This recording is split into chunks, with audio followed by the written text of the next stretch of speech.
Assalamualaikum warahmatullahi wabarakatuh. Alhamdulillah pada kesempatan pagi hari ini kita bertemu lagi untuk melanjutkan materi bahasan kita masih tentang KD 1, yaitu adalah tentang pola keruangan desa dan kota. Dalam pola keruangan desa dan kota ini kita masuk kepada materi pada pagi hari ini, yaitu judulnya adalah pola keruangan kota.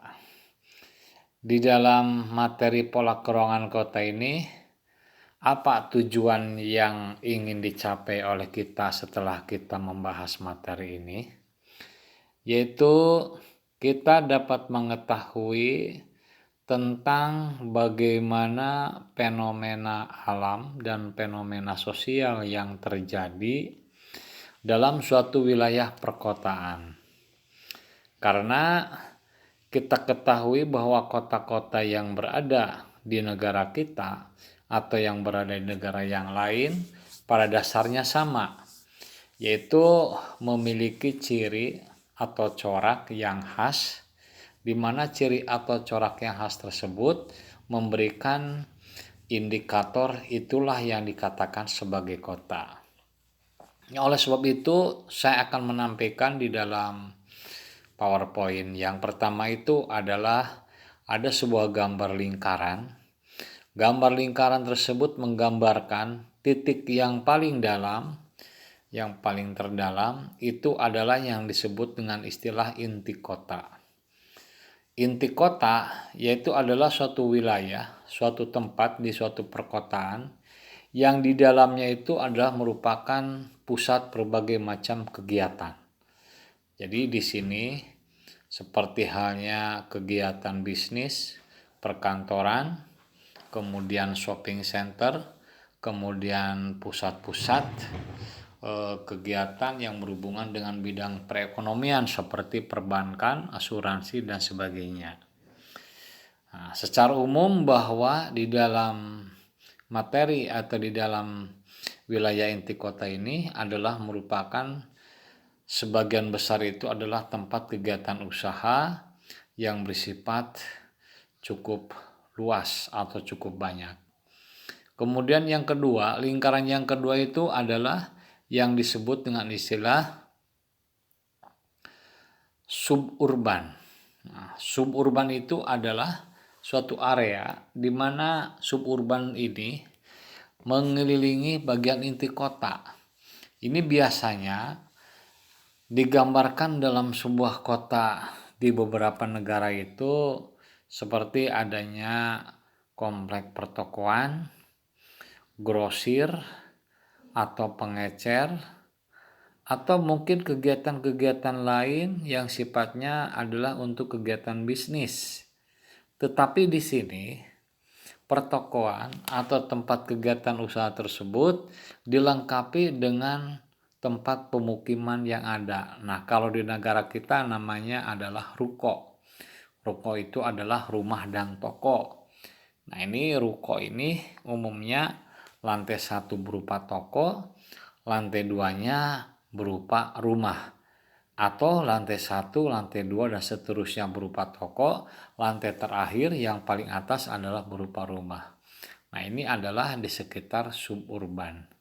Daerah suburban itu di sini sudah mulai adanya variasi kegiatan masyarakat yang di dalamnya itu bukan hanya dalam bidang jasa perdagangan saja, melainkan di dalamnya sudah masuk kepada kegiatan-kegiatan bidang perdagangan yang sangat kompleks sampai kepada yang sederhana, bahkan sampai kepada jasa-jasa lainnya. Nah, ini yang dimaksud dengan istilah suburban. Nah, kemudian yang ketiga itu adalah yang disebut dengan suburban prime. Ditulisnya adalah Fringe. Nah, apa yang dimaksud dengan istilah suburban prime? Suburban prime itu adalah suatu wilayah yang di dalamnya itu berisi dari pemukiman kumuh atau pemukiman buruh atau pemukiman kelas rendah. Nah, kenapa mereka bermukim di sini? Mereka bermukim di sini karena dengan pertimbangan secara geografis berdekatan dengan inti kota dan suburban, di mana inti kota dan suburban tersebut mereka itu bekerja terutama adalah tenaga-tenaga yang bersifat kasar. Seperti contohnya mereka bekerja sebagai tenaga untuk mengangkat barang, mengantarkan barang dari kegiatan usaha pertokoan atau keperdagangan.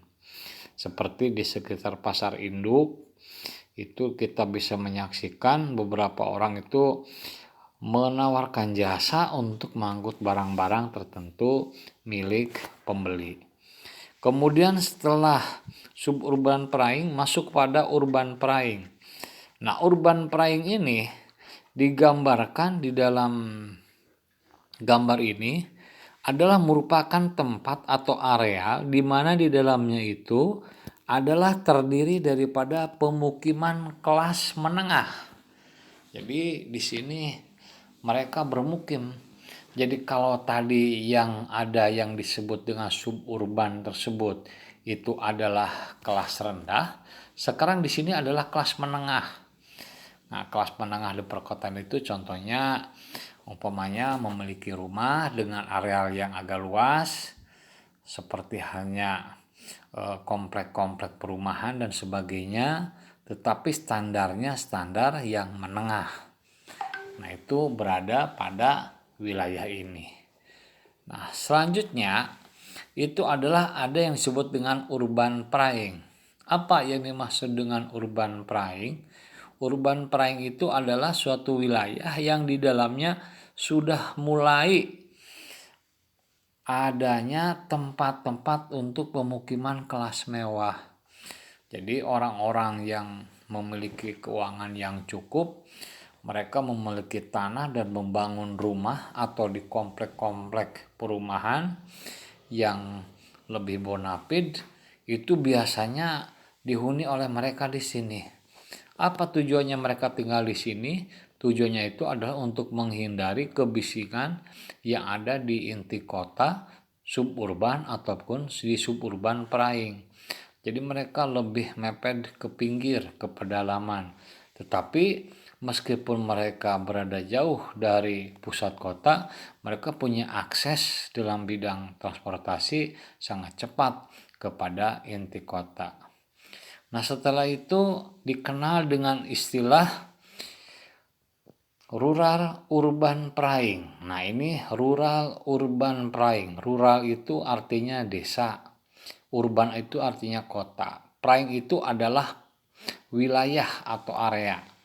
Jadi di sini mereka berada pada wilayah ini dengan maksud mereka itu dijadikan sebagai tempat tinggal yang merupakan daerah pengelaju. Apa yang dimaksud dengan daerah pengelaju itu? Daerah pengelaju daerah yang mana mereka itu berangkat menuju ke perkotaan, ya menuju ke inti kota dengan tujuan untuk mendapatkan pekerjaan. Jadi mereka berangkat pagi, pulang sore, atau pulang malam, besoknya lagi berangkat, kemudian pulang malam. Dan mereka tinggal di situ.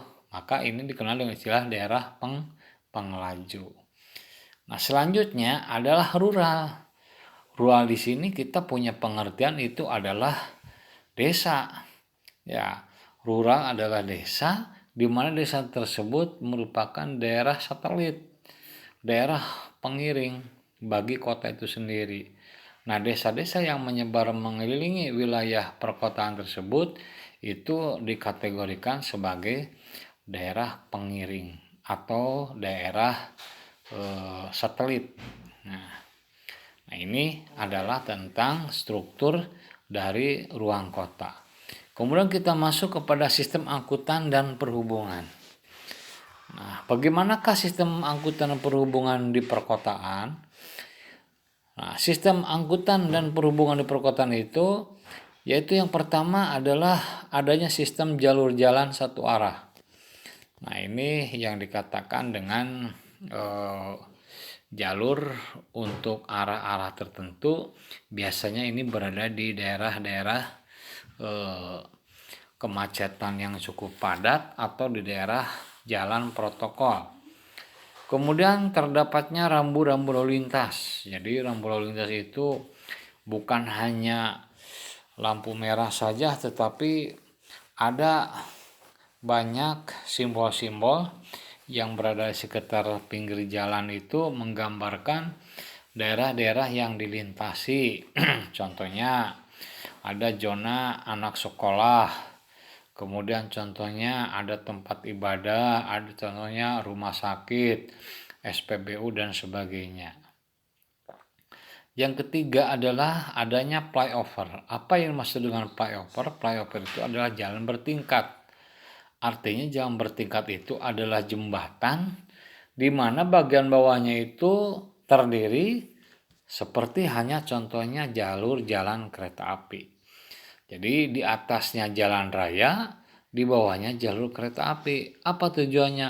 Tujuannya adalah supaya kendaraan mobil atau motor yang melintas di bagian bawahnya tersebut itu bisa mengambil jalan pintas untuk naik ke atas, ke jalan atas, ke flyover agar terhindar dari kemacetan.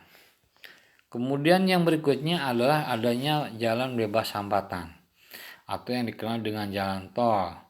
Kemudian ada jalan bypass. Bypass itu adalah jalan lingkar luar. Jadi jalan tersebut berada mengelilingi suatu kota dari satu titik ke titik yang lain sehingga persis seperti membentuk sebuah lingkaran. Nah, selanjutnya adalah pada persimpangan terdapat bundaran atau overlap interchange. Nah, bundaran tersebut ini biasanya tujuannya adalah untuk memberikan rasa nyaman kepada pengemudi karena di sini tidak ada jalur atau tidak ada jalan lintasan yang sifatnya itu menimbulkan kecelakaan, dan biasanya bundaran ini tidak perlu dipasang lampu merah atau rambu-rambu seperti lampu merah, lampu hijau dan sebagainya. Di sini jalan terus dengan adanya kesadaran bagi pengendara motor atau mobil, mereka akan mengikuti jalur tersebut. Kemudian adanya trotoar untuk pejalan kaki. Kemudian adanya jalan khusus sepeda dan adanya jalur hijau baik di tengah atau tepi trotoar. Jadi apa ini maksud dengan jalur hijau? Jalur hijau itu adalah jalur di mana area ini ditanami berbagai macam jenis pohon atau tanaman. Tanaman tersebut biasanya adalah yang memiliki nilai estetis. Oke, kita lanjut. Next. Perkembangan tata ruang kota. Nah, tata ruang kota itu di suatu wilayah itu bisa berkembang, bisa sesuai dengan perkembangan yang ada di wilayahnya, atau bisa berkembang sesuai dengan teknologinya atau kemampuan segi ekonominya. Kenapa di sini terjadi perkembangan sebuah tata ruang kota? Yaitu yang pertama, untuk memudahnya dibangunnya jaringan jalan. Nah, jadi jalan-jalan di perkotaan itu kan tidak seperti hanya di pedesaan. Kalau di pedesaan membangun jalan itu sangat mudah.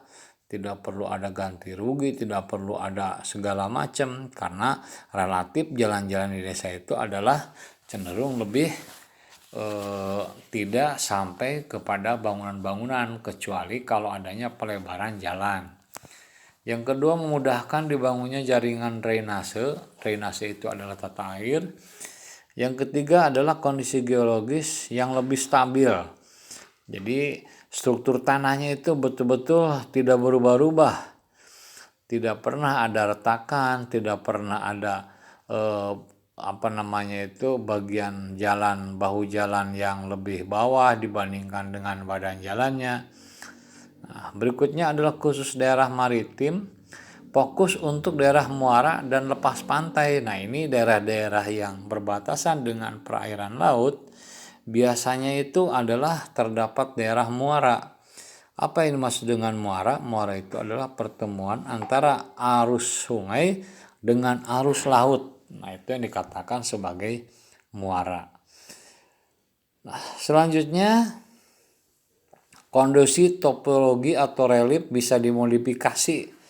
Nah, jadi kalau di perkotaan itu karena mereka itu membangun itu dengan biaya yang sudah ditentukan cukup besar, maka tidak ada halangan daerah-daerah seperti bukit atau mungkin puncak gunung atau mungkin yang berbatasan dengan lembah atau mungkin di sekitar area lembah itu bisa dimodifikasi dengan bantuan alat berat supaya kebutuhan untuk membangun bangunan tersebut tidak terhambat. Nah, berikutnya adalah pembangunan jembatan yang tidak hanya di atas aliran sungai. Nah, kalau di pedesaan kan umumnya jembatan itu kan ada di bawahnya kan ada sungai. Nah, kalau di perkotaan belum tentu. Nah, bisa saja di bawah jembatan itu jalan yang digunakan di atas jembatan dengan di bawah itu sama-sama jalan raya bisa. Karena merupakan daerah tersebut sering macet. Jadi kalau ada perempatan itu bisa menimbulkan kemacetan. Atau mungkin di bawahnya itu adalah jalur jalan kereta api yang sewaktu-waktu itu bisa mengganggu arus lalu lintas yang lain. Nah, ini adalah yang dikenal dengan istilah jembatan yang tidak hanya di atas aliran sungai. Berikutnya adalah penyebaran pemukiman lebih padat dan cenderung berkembang secara vertikal. Jadi kalau di perkotaan itu beda dengan di desa. Mereka karena apa? Karena lahannya sempit, harga tanahnya mahal. Maka perkembangan untuk bangunan tersebut itu cenderung naik ke atas. Sehingga seperti apartemen, hotel, atau mungkin perkantoran dan sebagainya itu adalah berkembang secara vertikal.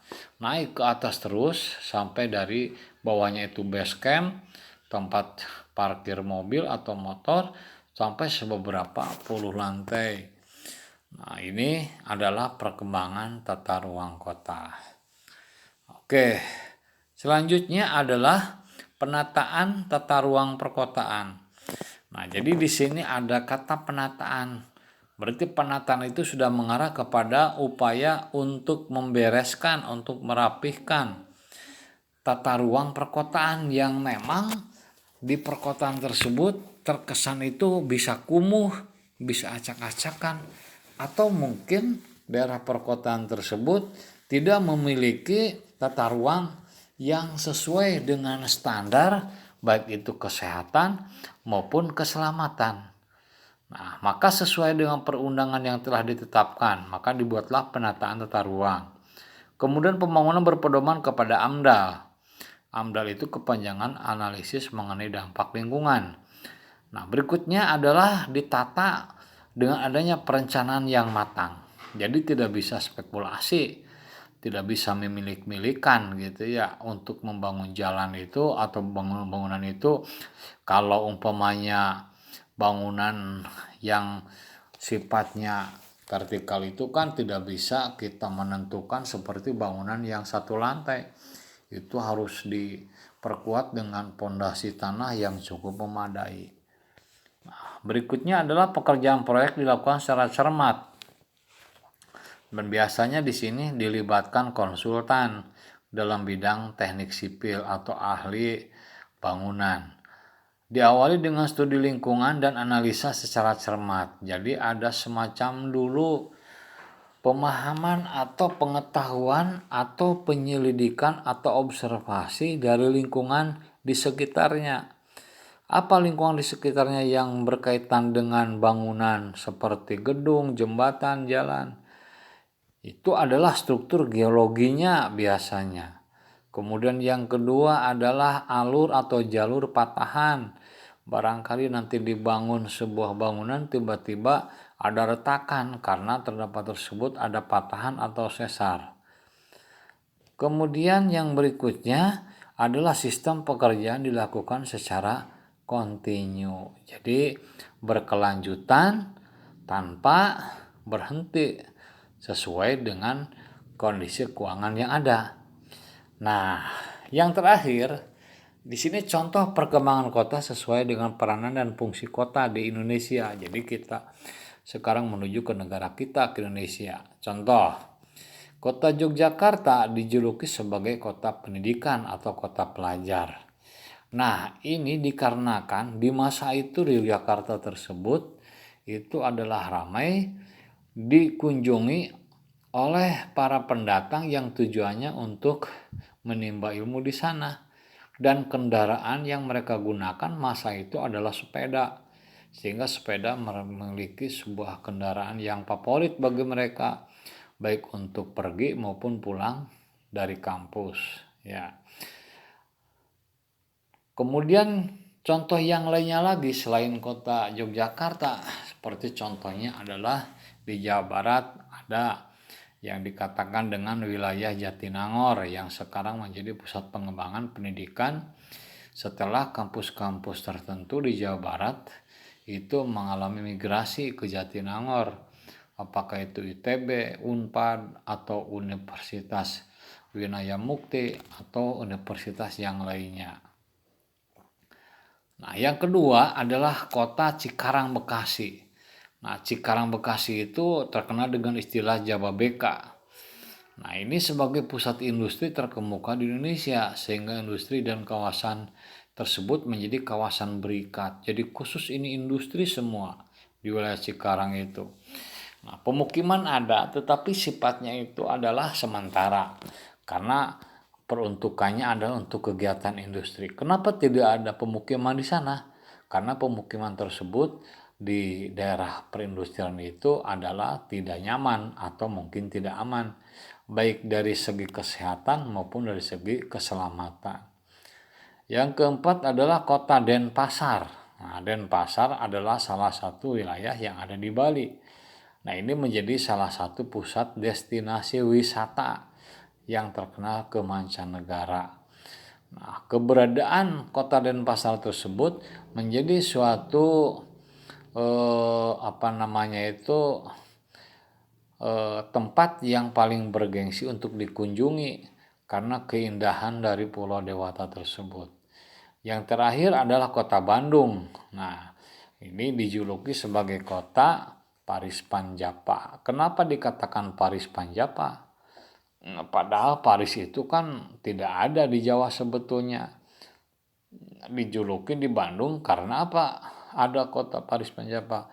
Karena di Bandung merupakan pusat mode. Sehingga pusat pakaian, kita bisa berbelanja dengan berbagai macam jenis pakaian untuk kebutuhan kita sehari-hari yang berkaitan dengan perkembangan dunia model. Nah, baik, mungkin hanya itu saja materi kita hari ini. Insya Allah nanti kita sambung lagi pada kesempatan yang akan datang. Dan saya tutup. Wassalamualaikum warahmatullahi wabarakatuh. Aduh, 23 menit ya mah. Loba.